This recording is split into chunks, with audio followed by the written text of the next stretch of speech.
Gordon was cross. Why should Henry have a new shape? He grumbled. A shape good enough for me is good enough for him. He goes gallivanting off, leaving us to do his work, and comes back saying how happy he feels.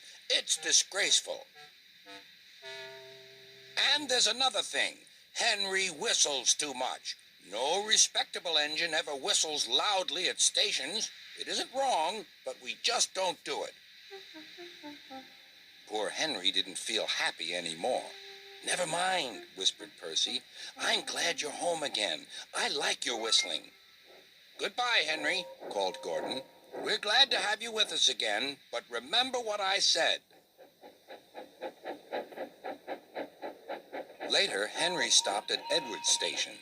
Hello, Henry, said Edward. You look splendid. I was pleased to hear your happy whistle yesterday. Thank you, Edward, smiled Henry. Shh, can you hear something? It sounds like Gordon, said Edward, and it ought to be Gordon. But Gordon never whistled like that. It was Gordon.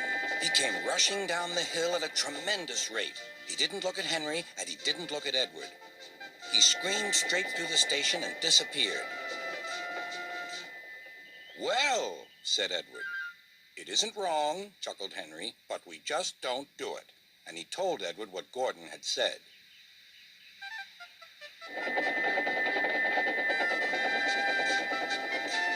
Meanwhile, Gordon screeched along the line. The noise was awful.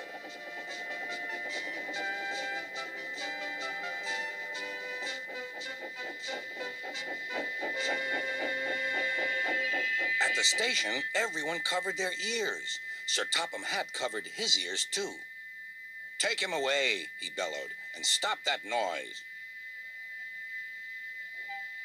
Gordon puffed sadly away, but he wouldn't stop whistling until two fitters climbed up and knocked his whistle valve in place. That night, Gordon slunk into the shed. He was glad it was empty. It isn't wrong, murmured Henry to no one in particular, but we just don't do it. No one mentioned whistles. Next morning, Henry was enjoying himself enormously.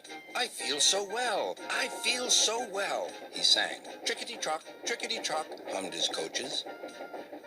Then he saw some boys on a bridge. Beep, beep, hello, he whistled. Oh, he called. The boys didn't wave and take his number. They thought it fun to drop stones on him instead. They've broken our glass! They've broken our glass! Cried the coaches. The passengers weren't hurt, but they were cross. Call the police! No, said the driver. Leave it to Henry and me. What will you do? They asked. Can you keep a secret? Yes, yes.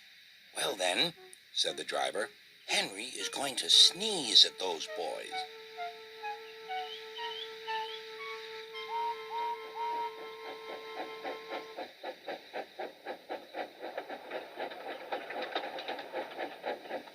Lots of people were waiting at the station just before the bridge. They wanted to see what would happen.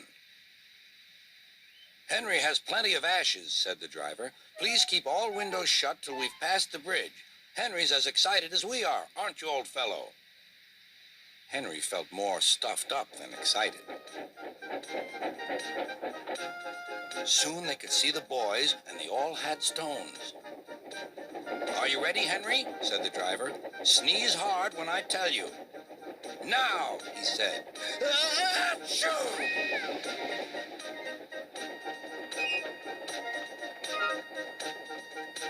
Well done, Henry, laughed his driver. Henry went home, hoping that next time he saw Gordon and the boys, they would have learned not to be so mean.